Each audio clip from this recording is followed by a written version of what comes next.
안녕하세요, 여러분. 오늘은 치매에 대해서 제가 좀 영상을 준비했는데요. 치매는 왜 오는 것일까요? 그리고 어떻게 치료까지는 우리가 감히 상상도 못 하더라도 어떻게 좀 안 오게 할 수 있는 방법 없나? 더 심하게 되는 것 좀 지연시킬 수 있는 방법 없나? 여러 가지로 생각을 하게 돼요.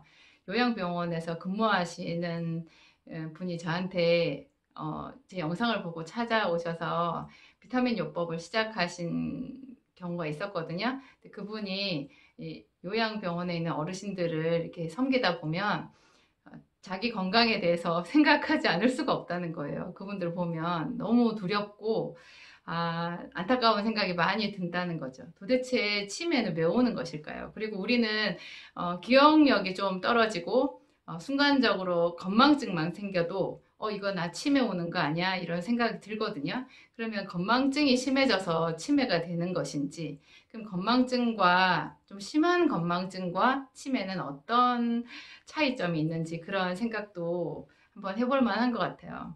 어, 건망증은 이제 제가 뭘 깜빡하는 거잖아요. 사람들이 약속을 해놓고 그 부분에 대해서 깜빡하든지 또 뭐 여러 가지로 있죠. 물건을 어디다 두고서는 생각이 안 나는 거.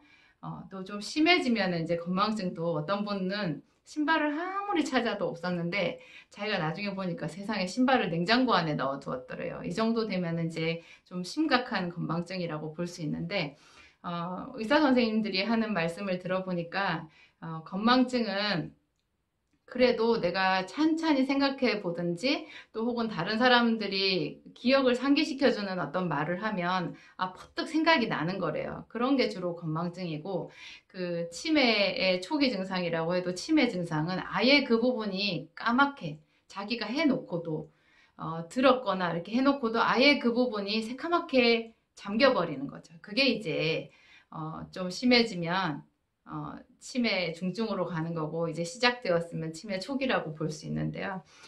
기본적으로 뭐 혈관성 치매도 있고 또 알츠하이머도 있고 종류는 정말 많더라고요. 근데 저는 그 구분이 정확하게 어떤 치료상 의미가 있는지도 잘 모르겠어요. 그냥 전체적으로 보면 결과적으로는 이 뇌에 어떤 병변이 생긴 건데 뇌라는 것은 결국 신경이잖아요. 뭐 손해 위축증도 요즘에 있던데 대뇌 주로 전두엽 요 부분에서 우리가 생각을 많이 하니까 치매는 이제 대뇌에 주로 문제가 있는데 요즘에는 또 소뇌 위축증도 있으시고 하여튼 뇌에 병변들이 많이 있는데 질병들이 많이 있는데 그것은 그냥 더 크게 뭉쳐서 보면 결국은 신경질환이 되는 거예요. 우리가 그 뇌졸중이 왔다. 그렇게 되면 그 뇌의 어떤 한 부분의 혈관이 손상을 입어가지고 그 부분에 피가 통하지를 않아서 신경 조직이 이제 잘못되어 가지고 그 신경 조직이 담당하는 만큼의 어떤 질환을 앓게 되는 것 그런 것이 이제 뇌졸중이잖아요. 그래서 뇌졸중이 한번 오고 나면 뭐 언어 장애가 오거나 혹은 남들은 잘 못 느끼는데 자기는 그전처럼 그렇게 생각이 빨리빨리 나지 않고 원활하지 못한 거죠. 걸음 뗄 때도 좀 이상하고 여러 가지로 그래서 뇌졸중을 한번 앓고 나면 사람이 확 우울해지고 너무 인생에 대해서 그냥 어떤 급변의 그런 무슨 고비를 넘기는 것처럼 그래서 그 후유증도 만만치 않더라고요. 우울증도 많이 오고 그렇게 되는데 치매도 결국은 그런 모든 것 중에 하나 뇌의 질환이거든요. 신경 질환이거든요. 이것은 제가 요즘에 제가 만든 약 그 생기산 때문에 수많은 사람들을 상담을 하면서 저도 저 나름대로 더 생각의 폭이 넓어지고 또 사고의 폭도 넓어지고 임상 경험들도 많이 이렇게 넓어진 상황에서 제가 보면 전부 다 혈관과 피의 문제인 것 같아요. 혈관과 피의 문제. 혈관과 피가 도대체 우리 몸에 어디까지 영향을 미치는가 그런 생각이 매일매일 저 스스로 자문이 되고 놀라고 있는 그런 정도거든요. 도대체 어디까지 피인가. 그러니까 피하고 신경은 거의 하나로 보면 되는 것 같아요. 피가 가지 않으면 그 부분의 신경은 죽는 거예요. 신경은 하여튼 이 피가 들어가면 피가 좋아지고 혈관이 열리든지 피가 원래대로 제 건강한 상태로 회복하게 되면 죽었던 신경도 다시 살아나는 그런 거를 제가 많이 보거든요. 제가 전에 영상에서도 말씀드렸지만 신경학계의 정설도 바뀌었다고 하잖아요. 한번 파괴된 신경은 절대 회복이 되지 않는다라고 말했는데 그 신경학계의 정설이 수십 년 만에 뒤집어져서 지금은 신경이 다시 살아날 수 있다 이렇게 바뀌었거든요. 어떻게 신경이 살아날 수 있느냐? 혈관과 피를 고치면 신경이 살아나는 거예요. 그러면 이런 모든 거에서 유추해 볼 때 왜 치매가 오겠어요? 그것은 결국 피와 혈관의 문제라고 볼 수도 있는 거예요. 피와 혈관의 문제. 여러분, 수술을 하면 피를 많이 흘리잖아요. 그러면 병원에서는 흘리는 피만큼 수혈을 해줘요. 그래서 생명에는 지장이 없거든요. 그런데 여러분들 자신도 그렇고 주변 가족이나 친지들이나 친구들이나 이렇게 보면 누구나 다 그건 알 수 있어요. 아무리 간단한 수술이라고 해도 수술을 하고 나면 몸이 예전 같지를 않아요. 회복되는 거 정말 오래 걸리고 회복이 되고 나도 뭔가 달라지는 거 느낄 수 있거든요. 근데 그게 이제 나이가 들어서 젊을 때 말고 나이가 좀 더 들어서 수술을 연거푸 이렇게 하게 되면 저는 그거 뇌손상 온다고 보거든요. 제가 아는 어떤 분도 무릎이 너무 아파서 왜 연세가 좀 들었는데 그러면 무릎 수술을 하잖아요. 인공 관절을 넣어서 수술을 했는데 그분이 이제 양쪽 무릎을 연거푸 수술을 한 거예요. 본래도 조금 노인이라서 기억력이 깜빡깜빡 하는 거 있었는데 그 수술하시고 나서 이분이 극도로 두려움에 시달리셨어요. 왜냐하면 갑자기 새카맣게 기억이 안 나는 건망증이 너무 심해진 거예요.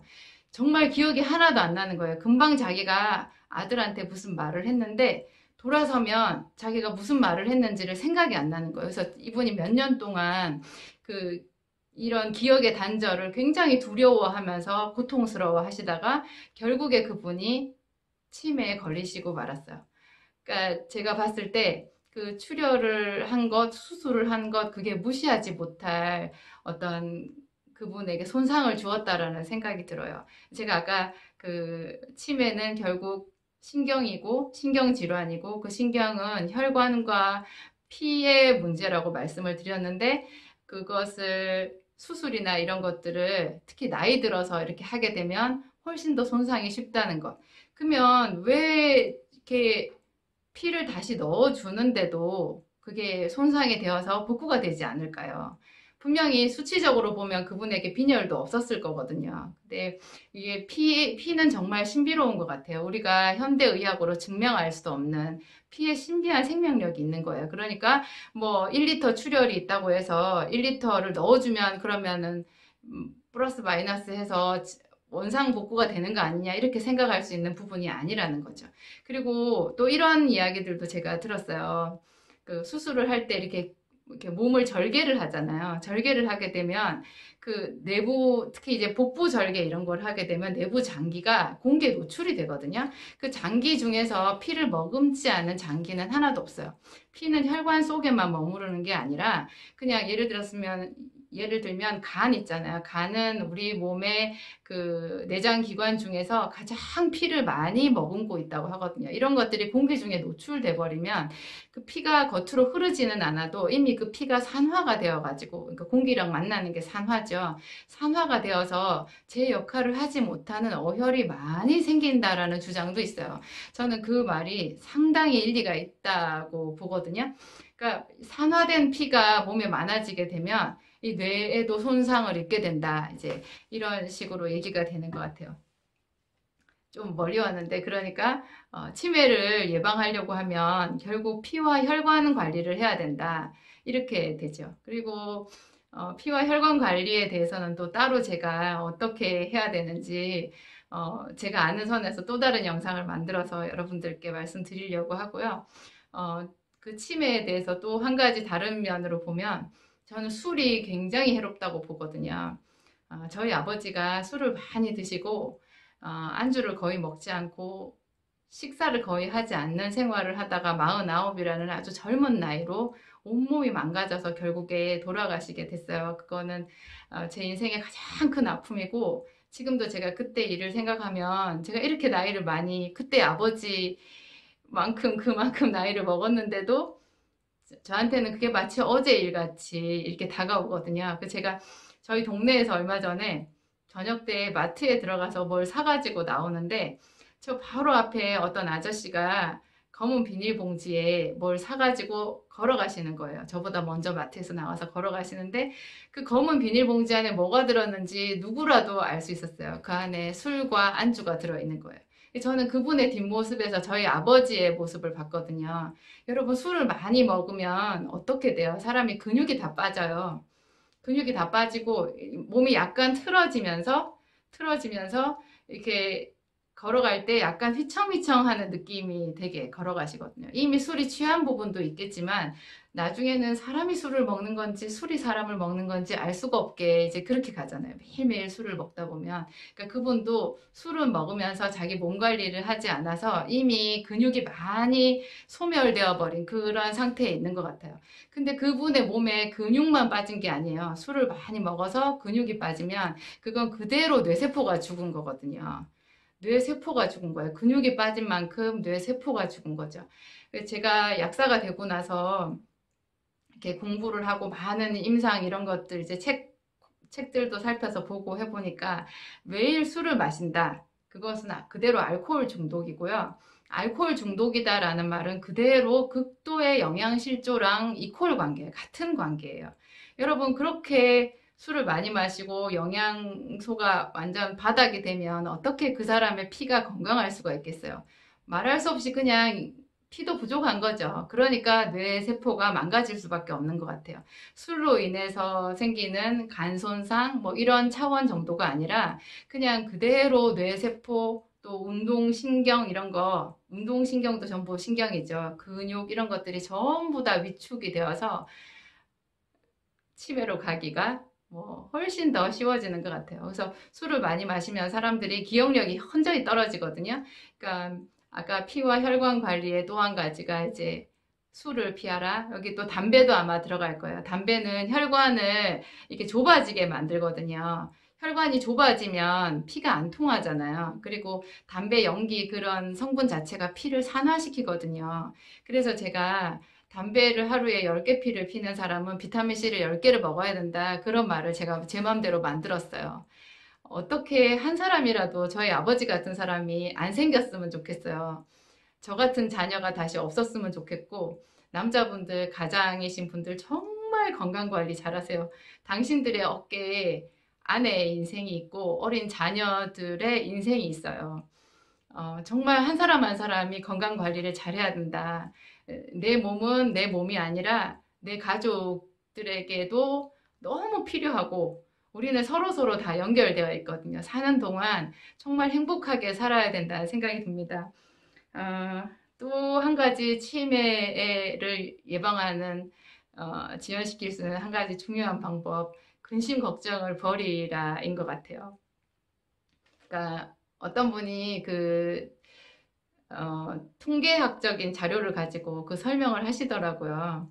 그러니까 낙천적인 성격을 가진 사람이 치매에 걸리지 않고 암도 잘 안 걸리고 건강하다 그런 이야기를 했는데 어떻게 우리가 걱정을 안 하고 살 수 있을까요? 어떤 부부가 있었는데 그 두 분이 10살 차이가 나요. 남편이 10살이 많은데 두 분 다 이제 나이를 많이 먹으니까 할머니, 할아버지잖아요. 근데 할아버지는 정말 성격이 낙천적이고 그냥 늘 웃는 얼굴이에요. 근데 할머니는 언제나 근심 걱정이 많았어요. 근데 그분 두 분이 나이 차이가 10살이나 나는데도 결국에 나이 들어 80이 넘고 그래가지고 시간이 지났을 때 할아버지는 멀쩡한데 할머니는 치매에 걸리셨어요. 근심 걱정을 많이 하게 되면 우리 뇌 신경세포가 너무너무 피곤해지고 고통스러워 하는 것 같아요. 이 근심 걱정과 호르몬과의 관계들이 많이 입증이 되어 있거든요. 우리가 걱정을 하면 몸에서 염증을 일으키는 그런 호르몬들이 많이 나와요. 우리가 많이 웃으면 뭐 엔돌핀 이런 거 나와가지고 몸이 건강해진다는 거 대한민국 사람들 상식으로 알고 있잖아요. 그런데 항상 걱정을 하는 라이프 스타일을 가진 사람들이 있어요. 걱정거리가 없으면 왠지 자기가 사는 것 같지를 않은 거죠. 제가 아까 말씀드린 그 할머니는 할아버지가 속 없다고 그랬어요. 저 영감은 속도 없다. 어떻게 이 상황에서 지금 걱정도 안 하고 저렇게 천하태평이냐 이렇게 말씀을 많이 하셨는데 결국 할아버지가 옳았던 거죠. 걱정 근심을 한다고 뭔가 더 달라지는 거 없고 좋아지는 거 없거든요. 근데 그냥 걱정 근심이 자기 몸을 망가지게 할 뿐이라는 거죠. 예, 일종의 걱정을 많이 하는 것도 습관이고 자기 라이프 스타일인데 나이가 들수록 괜찮아, 괜찮아. 이것도 괜찮아. 걱정이 밀려오면 아유 괜찮아. 뭐 지금까지도 잘 살았는데 앞으로도 잘 살겠지.